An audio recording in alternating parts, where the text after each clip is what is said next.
Hello दोस्तों, क्या हालचाल। मैं कुछ पांडे स्वागत करता हूं आप सबका आपके अपने परिवार न्यूटन्स अड्डा पे। आज कुछ लेक्चर में देखने वाले द मोस्ट इंपॉर्टेंट टॉपिक, का नाम है बायोट सावर्ट लॉ, जो कि आपके बोर्ड एग्जाम में पक्का आता है, हर बार आता है। अगर यूपी बोर्ड इंग्लिश मीडियम से हो या फिर यूपी हिंदी मीडियम से भी हो, तो बायो सावर्ट लॉ आपको हर बार देखने को मिल जाता है। बोर्ड वालों को ये बहुत प्यारा लगता है। हमें इसमें क्या पढ़ना है, बायो सावर्ट का लॉ क्या था, और साथ ही साथ इसके दो एप्लीकेशन है। उन दोनों एप्लीकेशन को भी हमें पढ़ना है। केवल इतना पढ़ लेंगे तो हमारा बायो सावर्ट लॉ पूरा पूरा खत्म हो जाएगा, ठीक है ना। अगर न्यूमेरिकल्स बनते हैं इसे तो याद रखिएगा, न्यूमेरिकल्स बहुत हार्ड बनते ही नहीं है। बायो सावर्ट लॉ से जब भी न्यूमेरिकल बनेगा तो बहुत बहुत आसान से बनेगा, केवल आपको वैल्यू पुटिंग करनी होगी, ठीक है ना। चलिए भाई शुरुआत करते हैं बायो सावर्ट लॉ। यहाँ तो भाई चलो फ्रंट पे तो कोई अर्थ भी है नहीं।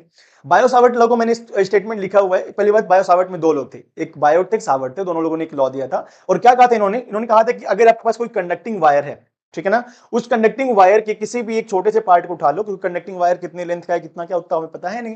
तो लेंथ का कोई भी एक छोटा सा लेंथ उठा लो, इस वायर का एक छोटा सा लेंथ आपने लिया डीएल, है ना। तो डीएल और इससे ठीक आर डिस्टेंस पर यहां पर मान लो एक पॉइंट पी है, और इस पी पॉइंट पर मैग्नेटिक इफेक्ट जनरेट हो रहा होगा। आपने पढ़ा था कि जब भी किसी वायर में करंट फ्लो करवाओगे तो मैग्नेटिक इफेक्ट जनरेट हो जाता है, पढ़े थे ना। चलो भाई, किसने बताया था, ऑरस्टेड ने, याद है कि नहीं। चलो वो हम लोग बाद में जाएंगे।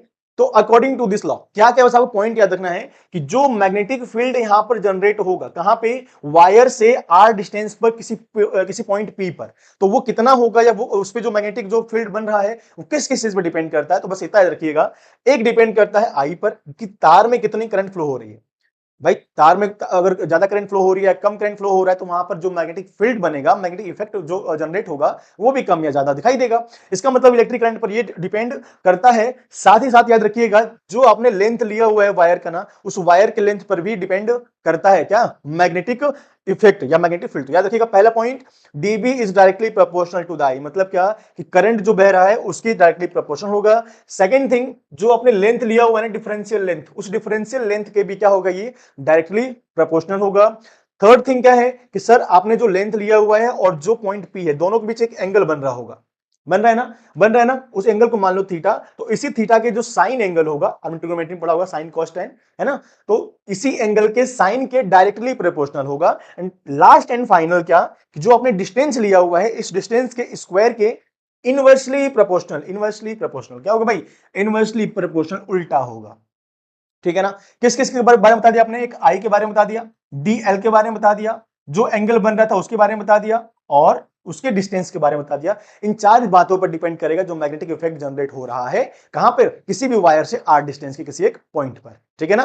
तो अगर इन चारों इक्वेशंस को आप एक साथ लिखोगे, आई डी एल और साइन थीटा जो कि डायरेक्टली प्रोपोर्शनल है, और आर स्क्वायर जो कि इनवर्सली प्रोपोर्शनल, इसलिए इसको अपॉन में कर दिए हैं, ठीक है ना। और आपको पता है कि जब भी आप डायरेक्टली प्रोपोर्शनल साइन को हटाते हो, एक आता है कांस्टेंट और एक आता है इक्वल, पता होगा ना। और कांस्टेंट के रूप में यहां कौन आता है, म्यू नॉट अपॉन 4 पाई। अब मैंने लिख दिया कि म्यू नॉट अपॉन 4 पाई कांस्टेंट है, जिसको बोलते, म्यू नॉट को क्या बोलते हो, परमिएबिलिटी ऑफ फ्री स्पेस, ठीक है। याद रखिए जब अपने इलेक्ट्रिक फील्ड पढ़ते हो, तो इलेक्ट्रिक फील्ड में बोलते हैं हम लोग, इलेक्ट्रिक फील्ड में क्या बोलते हैं हम लोग, परमिटिविटी, क्या बोलते हैं, परमिटिविटी इन फ्री स्पेस। और जो मैग्नेटिक फील्ड में आता है उसको बोलते हैं परमिएबिलिटी इन फ्री स्पेस, ठीक है ना। जब भी मैग्नेटिक फील्ड जनरेट होता है वहां पर अपसाइन नोट की बात करते हो, और जब मैग्नेटिक फील्ड जनरेट हो जाएगा तो यही अपसाइन नोट की बजाय आप म्यू नोट की बात करने लगोगे, ठीक है ना। चलिए भाई, ये सब बातें क्लास चैप्टर 1 की बातें, इसको बाद में किया जाएगा। तो ये आपके पास पूरा का पूरा नियम था, इस नियम का आप स्क्रीनशॉट ले लो, बढ़िया से एकदम मस्त एकदम। अच्छा, इसमें परमिएबिलिटी ऑफ फ्री स्पेस में जो म्यू नॉट अपॉन 4 पाई दिख रहा है ना, इसकी वैल्यू कितनी है, इसका वैल्यू याद रखिएगा, 10⁻⁷ हेनरी पर मीटर या टेस्ला मीटर पर एम्पियर, दोनों में से कोई भी अगर यूनिट आप यूज कर सकते हो, ठीक है ना। ठीक है, तो मेरे ख्याल से नियम में तो कोई आपको दिक्कत होगी नहीं, केवल आपको चार चीज याद रखना है, क्या क्या, आई डीएल साइन थीटा और आर स्क्वायर, है ना। इसके डायरेक्टली प्रोपोर्शनल, जो मैग्नेटिक फील्ड जनरेट हो रहा है इसके भी डायरेक्टली प्रोपोर्शनल, इसके भी डायरेक्टली प्रोपोर्शनल, लेकिन इसके जो है वो इनवर्सली प्रोपोर्शनल हो जाएगा, ठीक है ना। फिर आपने चारों को एक साथ रख दिया और आपने कह दिया I dl sine theta by R square. याद रखिएगा जब डायरेक्टली प्रोपोर्शनल साइन हटाओगे तो आता है इक्वल के साइन, और कांस्टेंट के रूप में आता है म्यू नॉट अपॉन 4 पाई और I dl sine theta divide by R square, ठीक है ना। यही आपका क्या है, बायो सावर्ट का नियम है। तो नियम में तो मेरे ख्याल से आपको दिक्कत होगी नहीं, नियम तो बहुत आसान था। आते हैं डेरिवेशन पे, देखते हैं डेरिवेशन कितना आसान है। दो डेरिवेशन आपको करना है। पहले derivation, magnetic field at the centre of a loop, कोई भी लूप है ना, हमने केवल एक ही रोटेशन लिया हुआ है, बाद में कह देंगे चलो मान लेते हैं एन रोटेशन है, वो तो क्या होगा लास्ट में हम देख लिया जाएगा। तो एक रोटेशन हमने निकाल दिया कि एक रोटेशन में, एक लूप में मैग्नेटिक फील्ड कितना जनरेट होगा। फिर हमने देखा कब, जब ये इसके सेंटर पे, पॉइंट कहां पे भाई, सेंटर से देखा हमने। फिर हमने क्या देखना है कि इसी के अगर एक्सिस पर एक्सिस पे जाओ और यहां पर कोई पॉइंट पी है, इस पॉइंट पी पर कितना मैग्नेटिक फील्ड जनरेट होगा। ये दो हमारे पास द मोस्ट इंपॉर्टेंट हमारे पास टॉपिक रहेगा, जिसमें से भी दोनों में से सबसे ज्यादा इंपॉर्टेंट ये वाला। ठीक है, चलो भाई आते हैं पहले यहां पे। अगर ये समझ जाओ तो वो भी समझ में आ जाएगा। क्या करना है हमें, देखो ध्यान से। आपको पता है पहली बात, लैंग्वेज लिखना होगा तो लैंग्वेज लिख सकते हो कि let a loop having radius R, having radius R, ठीक है। और क्या लिख सकते हो, flow of current, flow of current is capital I, है ना। ये सब देखो लैंग्वेज आप लिख देना बाद में आराम से, ठीक है। मैग्नेटिक जो फील्ड जनरेट हो रहा है वो डीबी होता है, ठीक। तो एट लास्ट देखो लैंग्वेज पे हम लोग उतना ध्यान देंगे नहीं, क्योंकि लैंग्वेज आप लोग कर सकते हो, लैंग्वेज के लिए कोई दिक्कत है नहीं, ठीक है। और अगर नहीं कर पाओ तो बताना, उसको फिर हम लोग दोबारा से लैंग्वेज लिखना कैसे वो आपको सिखा देंगे, ठीक है ना। चलो भाई, तो आपने क्या लिखना है यहाँ पे कि हमारे पास एक लूप है जिसका रेडियस आर है ना, और इसमें आई करंट फ्लो हो रहा है, मैग्नेटिक जो इफेक्ट जनरेट हो रहा है वो डीबी हो रहा है ना। फिर क्या करते हैं, take a differential part, take a differential part of this loop, differential part of this loop. क्यों भैया, क्योंकि आपको पता है कि इस पूरे लूप की बात एक बार में तो आप करोगे नहीं। क्यों नहीं करोगे, क्योंकि पूरे लूप के बारे में कहोगे तो पूरे लूप में कहीं ना कहीं आपको ये नहीं पता है कि वो लूप एक्चुअल में है कितना बड़ा, कैसा है कैसा नहीं। तो हमें क्या करना होता है, फिजिक्स में जब भी करते हो तो एक छोटा सा उसका पार्ट उठा लेते हो, और इस छोटे पार्ट को मान लेते हैं हम डीएल। क्या मान लेते हैं, डीएल। चलो भाई ध्यान से देखते जाओ, ध्यान से देखो। हमें करना क्या है, लैंग्वेज को छोड़ो, लैंग्वेज में देखा जाएगा हम लोग, ठीक है। देखो आपने पढ़ा था बायो सावर्ट का लॉ, आपने क्या पढ़ा हुआ है, बायो सावर्ट लॉ। और बायो सावर्ट लॉ क्या कहता है कि अगर आपको मैग्नेटिक फील्ड के बारे में जानना है तो बच्चा लोग क्या करना है, फॉर्मूला लगा देना, कौन सा, dB equals to mu naught upon 4 pi I dl sine theta divide by R square, ठीक है ना। ये फॉर्मूला जो आप पढ़ के आए हो, याद रखिएगा। यहां पे ये जो लाइन आपको दिखाई दे रहा है, जो हमने टेंजेंट ड्रॉ किया हुआ है, ये क्या बताएगा, यहां से ये बताएगा डीएल के बारे में, और ये बताएगा मैग्नेटिक फील्ड के बारे में, ठीक है क्या। देखो ध्यान से, ये लूप आपका है, ये लूप, ठीक, लूप के लिए हो जाएगा, और ये आपका मैग्नेटिक फील्ड के लिए हो जाएगा। दोनों के बीच का एंगल कितना है, pi by two, pi by two मतलब 90 डिग्री, और साइन 90 की वैल्यू 1, ठीक है ना। Very good. तो अगर हम लिख दें यहाँ पे थीटा हमारे पास बन रहा है 90 डिग्री, दिस इंप्लाइज दैट कि साइन 90 की वैल्यू कितनी हो जाएगी हमारे पास, 1। कितनी हो जाएगी भाई, 1 हो जाएगी। तो ये बताओ, अगर मैं यहां से डीबी निकालूं, डीबी इक्वल्स टू क्या हो जाएगा, mu naught upon 4 pi IDL, और साइन 90 की जगह 1 डिवाइड बाई आर स्क्वायर। तो डीबी की वैल्यू देखो हमारे पास कुछ इस प्रकार से निकल के आ रही है, ठीक है ना। लेकिन हमें डीबी चाहिए नहीं, हमें तो पूरे के लिए चाहिए। डीबी केवल इतने के लिए आया है, कितने के लिए, इतने छोटे से के लिए। अब हमें चाहिए पूरे के लिए, तो हम क्या कर देंगे, इंटीग्रेशन। आपने पढ़ा होगा कि जब भी फिजिक्स में टोटल निकालते हैं तो हमें क्या करना पड़ता है, इंटीग्रेशन करना होता है, ठीक है। तो हम क्या कर देंगे, दोनों तरफ इंटीग्रेशन, इधर भी इंटीग्रेशन, इधर भी integration, mu naught upon 4 pi IDL upon में आर स्क्वायर, ठीक है ना।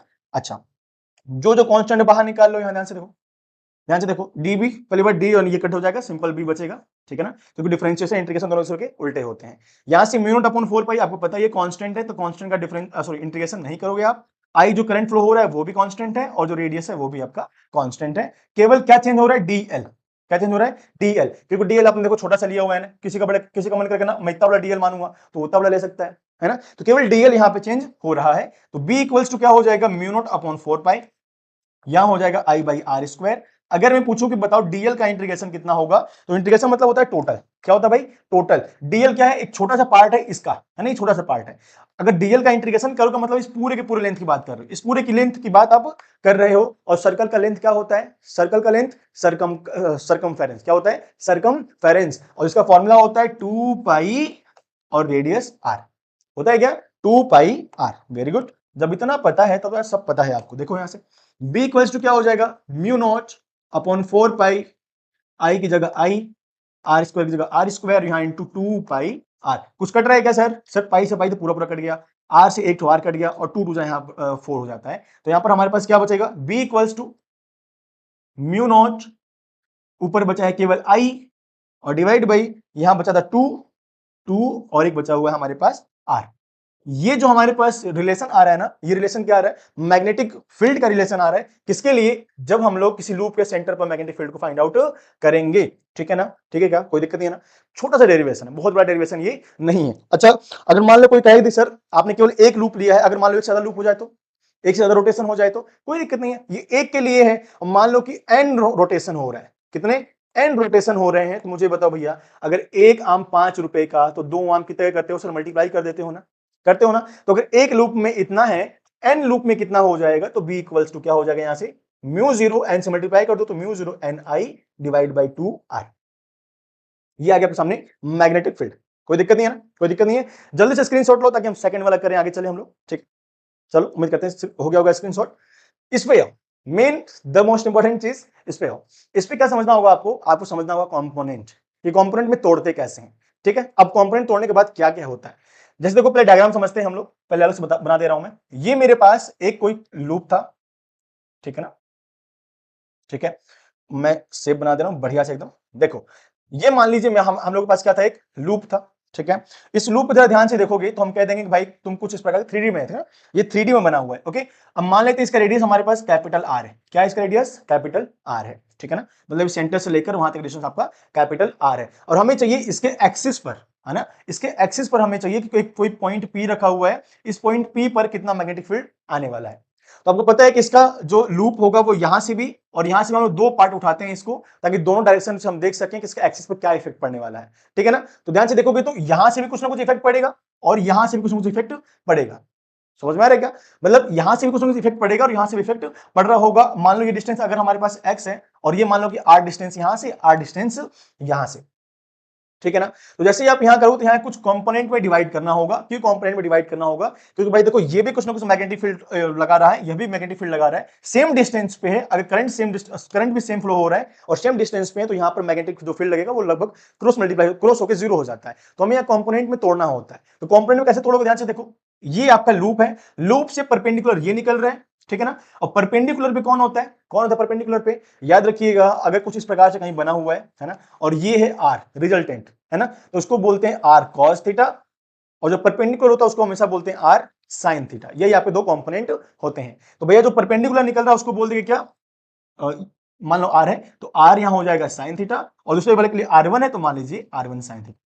ठीक है ना, ये कहलाएगा हमारे पास क्या, बेस कहलाएगा। क्या कहलाएगा, बेस। बेस मतलब हॉरिजॉन्टल वाला जो कहलाएगा वो।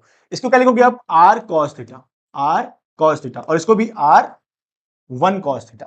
कोई दिक्कत नहीं है ना। तो इसी प्रकार से हम लोग डायग्राम को बनाए हैं। अब डायग्राम को समझो जरा, देखते हैं डायग्राम समझ में अब आता है कि नहीं आपको। देखो फिर हमने क्या बनाया, एक लूप है, ठीक है ना, इस लूप से इसके पॉइंट ओ से एक्सिस पर, एक्स डिस्टेंस पर एक पॉइंट हमारे पास पी है, और वही हमें निकालना है मैग्नेटिक फील्ड यानी कि डीबी निकालना है। ठीक है ना, अब ध्यान से देखो हमने दो यहां पर क्या किया, डिफरेंशियल पार्ट है, एक ये डिफरेंशियल पार्ट, एक छोटा सा डिफरेंशियल पार्ट, ये दोनों की डिस्टेंस ये भी आर और ये भी कितनी है, आर है। ठीक है ना, जैसे इस पॉइंट पर पहुंचेगा, मान लेते हैं कि जो ए बी है ना, जो डिफरेंशियल पार्ट ए बी है, ये ए बी जो है वो डीबी बना रहा है हमारा मैग्नेटिक इफेक्ट, और जो एडिस बी डेस है यहां से जो मैग्नेटिक इफेक्ट बन रहा है मैग्नेटिक फील्ड, वो मान लो डीबी डेस है ना। ए बी के लिए मान लेते हैं डीबी और एडेस बी डेस के लिए मान लेते हैं डीबी डेस। ठीक है ना, अब ध्यान से देखो जरा, जैसे इस पॉइंट पे आप गए, मान लेते हैं एक एंगल अल्फा है, तो जो आपका परपेंडिकुलर है, जो आपका वर्टिकल है, वो हो जाएगा डीबी डेस साइन अल्फा और डीबी साइन अल्फा। समझ में आ रहा है कि नहीं, डीबी के लिए हो जाएगा डीबी साइन अल्फा, डीबी डेस के लिए हो जाएगा डीबी डेस साइन अल्फा।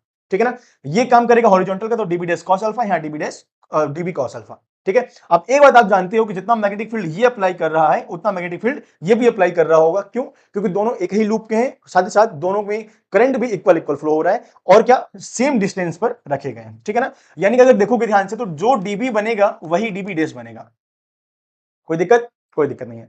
जो डीबी बनेगा मतलब जो मैग्नेटिक इफेक्ट यहां से जनरेट होगा वही मैग्नेटिक इफेक्ट यहां से भी जनरेट होगा, क्योंकि भाई सेम लूप है, लूप भी सेम है, साथ ही साथ इक्वी डिस्टेंस पे आपने पॉइंट भी माना हुआ है ना, तो कोई दिक्कत नहीं है। तो याद रखिएगा अगर डीबी और डीबी डेस आपस में बराबर हैं, तो अगर मैं कह दूं कि डीबी कॉस अल्फा लग रहा है नीचे की ओर और डीबी डेस कॉस अल्फा लग रहा है ऊपर की ओर, किसी को भी ऊपर नीचे मान सकते, कोई दिक्कत नहीं है।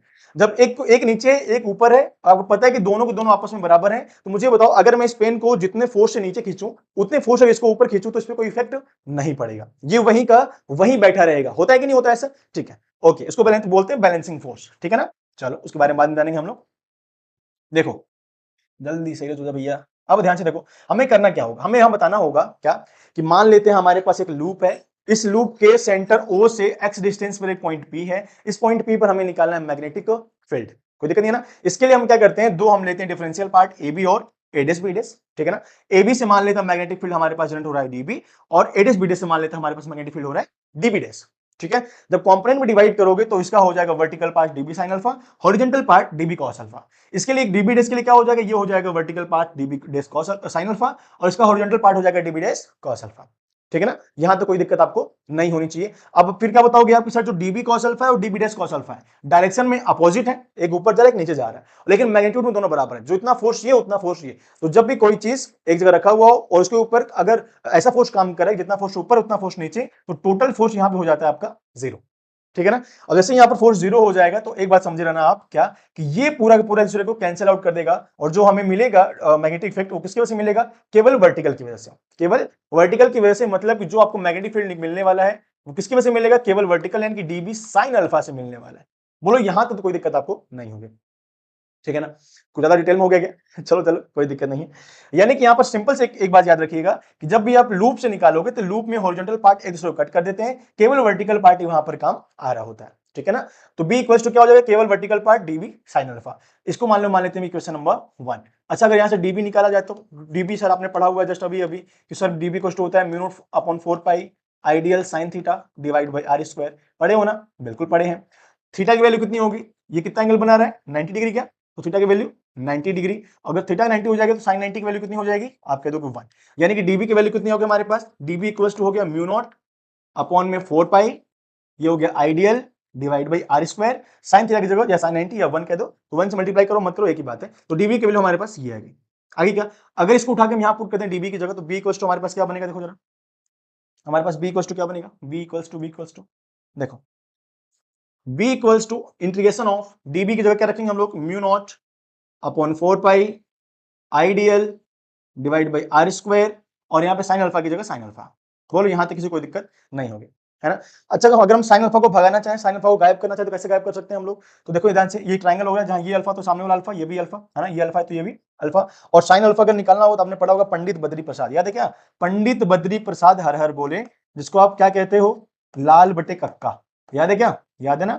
तो साइन के लिए क्या होता है, P by S, perpendicular by hypotenuse, लंब बटे में कर्ण, परपेंडिकुलर डिवाइड बाई हाइपोटेनस। ठीक है ना, तो अगर वैल्यू आप निकालना चाहो, सॉरी, अगर वैल्यू आप निकालना चाहो साइन अल्फा की, तो साइन अल्फा बराबर क्या हो जाएगा, परपेंडिकुलर बाई हाइपोटेनस। तो परपेंडिकुलर है आर और हाइपोटेनस है आर, समझ में आ रहा है क्या, परपेंडिकुलर है कैपिटल आर और हाइपोटेनस है स्मॉल आर।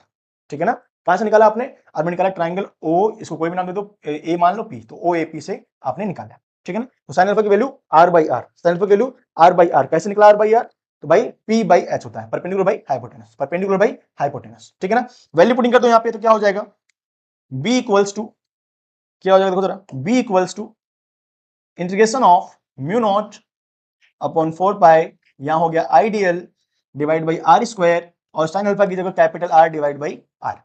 यहां तो कोई दिक्कत नहीं है। चलो भाई, बी इक्वल्स टू क्या हो जाएगा हमारे पास, यहां से B equals to mu zero बाहर, 4 पाई बाहर, क्योंकि कांस्टेंट है, आई हो जाएगा बाहर, आर हो जाएगा बाहर, और आर स्क्वायर आर मिलकर हो जाएगा आर क्यूब, ये भी हो जाएगा बाहर। केवल इंटीग्रेशन किसका होगा, डीएल का, किसका होगा, डीएल का, है ना, क्योंकि डीएल जो है जो चेंज आपस में हो रहा है। ठीक है ना, अब जरा देखो, अगर ये समझ में आ गया तो भाई आपको पहला डेरिवेशन किया है आपने, वैसे ही सेम अब तो करना, तो कोई दिक्कत ही नहीं।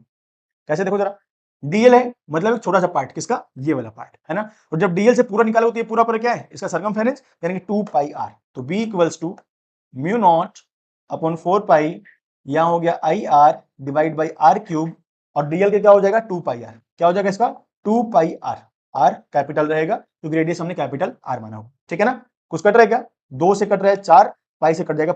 ठीक, तो यहां हमारे पास क्या बनेगा, देखो जरा, यहां हमारे पास बनेगा B equals to mu naught upon 4 pi, मैं फिर से लिख दे रहा हूं, यहां आया था I R divide by R cube, और हमारे पास निकल के आया था 2 पाई आर, कट पिटने के बाद बी हमारे पास क्या आ रहा है, mu naught I R square, R one R square हो जाएंगे, 2 से काट दिया आपने 4 को, पाई से काट दिया पाई को, तो डिवाइड बाई यहां बचा है 2 आर क्यूब। ठीक है ना, ये जो आपके सामने निकल के आता है यही क्या है, मैग्नेटिक फील्ड, किसके लिए, किसी भी लूप के एक्सिस के लिए, किसी भी लूप के एक्सिस पर देखोगे तो मैग्नेटिक फील्ड इतना ही जनरेट होता है। कितना जनरेट होता है भाई, sir B equal to mu naught I R square by 2 R cube. ठीक है ना, लेकिन न्यूमेरिकल्स जो है ना, केवल इस फॉर्मूले पे नहीं, और भी फॉर्मूले बना सकते हो आप, उससे पूछ सकता है। कैसे कैसे, अगर हम सोचो यहां से केवल ये कह दें कि भाई ये तो केवल एक लूप के लिए है, अगर मैं कह दूं कि ये एन रोटेशन हो रहा हो, तो अगर एन रोटेशन हो रहा हो तो एन से मल्टीप्लाई कर देंगे, तो बी इक्वल टू क्या हो जाएगा, mu zero N I R square divide by 2 R cube. तो एक और फॉर्मूला हमारे पास आ गया, कोई दिक्कत नहीं है, बहुत प्यारा है, बहुत प्यारा सा फॉर्मूला है ना। अच्छा भैया, अगर प्यारा फॉर्मूला है, थोड़ा देखो इसको करते हैं और मजा करते हैं इसमें। कैसे, आर की वैल्यू निकालो, कैसे, देखो ध्यान से, यहां देखो एक ट्राइंगल दिख रहा होगा आपको, ये दिख रहा है क्या, दिख रहा है ना ये ट्राइंगल। यहां पर देखो कैपिटल आर आपके पास क्या है, परपेंडिकुलर, एक्स क्या है, हॉरिजॉन्टल यानी कि जो बेस होता है, और आर क्या है, हाइपोटेनस। तो अगर हमें आर की वैल्यू निकालना है यानी हाइपोटेनस का निकालना, तो हाइपोटेनस स्क्वायर किसके बराबर होता है, परपेंडिकुलर का स्क्वायर प्लस बेस का स्क्वायर, है ना। कहने का मतलब अगर मैं लिख दूं कि आर स्क्वायर यानी परपेंडिकुलर का स्क्वायर बराबर बेस, सॉरी उल्टा बोल दिया मैंने, हाइपोटेनस का स्क्वायर बराबर परपेंडिकुलर का स्क्वायर प्लस बेस का स्क्वायर होता है क्या। तो अगर मैं यहां से आर निकालूंगा तो मेरे पास क्या बचेगा, under root R square plus X square. जब इसकी वैल्यू यहां पुट कर दोगे तो बी इक्वल टू हमारे पास क्या बनेगा, देखो जरा, बी इक्वल्स टू ऊपर लिखा है mu zero N I R square divide by two की जगह टू, और आर क्यूब की जगह क्या कर दोगे, यहाँ पे आर क्यूब की जगह हो जाएगा under root R R square plus X square, और इसकी पावर हो जाएगी 3। यहां तक किसी कोई दिक्कत नहीं होगा, ठीक है ना। तो लो भैया एक और फॉर्मुला बन के आ गया। सर इतना बड़ा फॉर्मुला न्यूमेरिकल आएगा क्या, नहीं इसमें न्यूमेरिकल नहीं आएगा। फिर न्यूमेरिकल कैसे बनेगा, न्यूमेरिकल आपको ऐसा बनेगा कि इसमें आपको एक चीज एज्यूम करना होगा कि अगर मान लो कि आर बहुत ही बड़ा है किससे, एक्स से, तो हम लोग एक्स को जीरो मानकर नेग्लिजिबल करके इग्नोर कर सकते हैं। और सेकंड कंडीशन हमारे पास क्या बनेगा कि अगर आपके पास बी इक्वल्स टू फॉर्मुला आपने लिखा है mu naught N I R square divide by two, और under root R square plus X square का क्या कर रहे हो, क्यूब, है ना, क्या कर रहे हो, क्यूब कर रहे हो, है ना। तो पहला कंडीशन क्या है कि आर बहुत बड़ा हो एक्स से, तो चांसेस तो ये भी हो सकते हैं ना कि एक्स बहुत बड़ा हो आर से, है ना। तो दोनों कंडीशन के लिए आप देख लो क्या हमारे पास फॉर्मुला बनने वाला है। तो यहां जब बहुत बड़ा हो जाएगा तो यहाँ बी इक्वल टू क्या हो जाएगा, ऊपर हो गया mu naught N I R square divide by two, और यहां से जैसे आर बड़ा हो जाएगा तो एक्स को नेगेटिव मान के जीरो कर दोगे, तो अंडर रूट यहां बचा आर स्क्वायर, और पावर कितनी है, 3, कितनी पावर भाई, 3 है, ठीक है।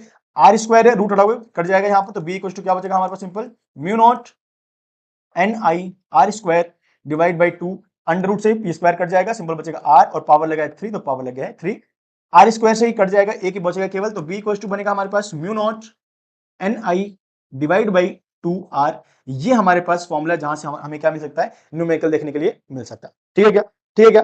अच्छा अगर x बहुत बड़ा होगा, तो अगर x बहुत बड़ा हो जाएगा तो r को इग्नोर कर देंगे हम लोग, है ना, क्या कर देंगे भाई, r को इग्नोर कर देंगे, तो क्या आएगा हमारे पास, b equals to mu naught N I R square divide by to.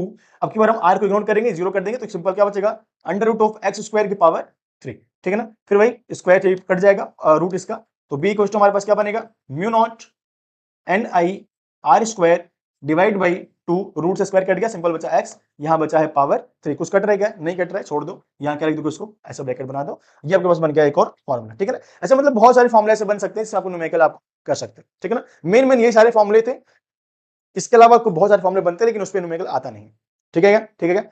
तो हमारे पास ध्यान सुन लो, ये हमारे पास था बायो सावर्ट का लॉ, है ना, बायो सावर्ट का लॉ, जिसमें हमने क्या कहा कि भाई देखो I DL sine theta R square, क्या क्या चाहिए हमें, आई चाहिए, डीएल चाहिए, साइन थीटा और आर स्क्वायर चाहिए, ठीक है ना। इससे हमारा बन जाएगा बायो सावर्ट का लॉ। फिर आपने कह दिया कि किसी भी कंडक्टिंग वायर के लिए मैग्नेटिक फील्ड को निकाला जाता है, इसमें दो कंडीशन होते हैं, पहला कंडीशन जब हम सेंटर पे निकाल रहे होते हैं, और सेकंड कंडीशन जब हम उसको एक्सिस पर निकाल रहे होते हैं, ठीक है ना, सेंटर या सर्कमफेरेंस आप बोलते हो उसमें। अब दोनों में इसमें ध्यान से देखोगे तो हमारे पास फॉर्मुला क्या बनता है, mu zero N I upon two R, ठीक है ना। और यहां जब देख रहे हो तो यहां भी क्या बना, देखो mu zero N I upon two R बना है ना, लेकिन यहाँ पर कैपिटल आर जो उसका रेडियस है, ठीक है ना, और यहाँ पर कैपिटल सॉरी स्मॉल आर जो कि उसका रेडियस है। फॉर्मुला लगभग दोनों का सेम सेम बनेगा, उससे कोई दिक्कत नहीं है। ये आपके एक्सिस के लिए हो जाएगा।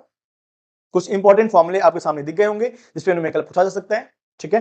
तो ये तो भैया हमारा आज का लेक्चर, जिसमें हम लोग पढ़े हैं बायो सावर्ट का लॉ, ठीक। उम्मीद करते हैं कि आपको क्लास समझ में आई होगी, बायो सावर्ट लॉ को समझ पा रहे होंगे आप लोग। बहुत डिटेल में मैंने बताने की आपको कोशिश की है, अगर वीडियो में ख्याल लेंदी तो थोड़ा बहुत हो गया है, बट ठीक है, कोई दिक्कत नहीं। मिलते हैं फिर नेक्स्ट लेक्चर में, तब तक के लिए आप सब लोग अपना ख्याल रखिए, सबको tata bye bye, take care, good night, जय हिंद, धन्यवाद।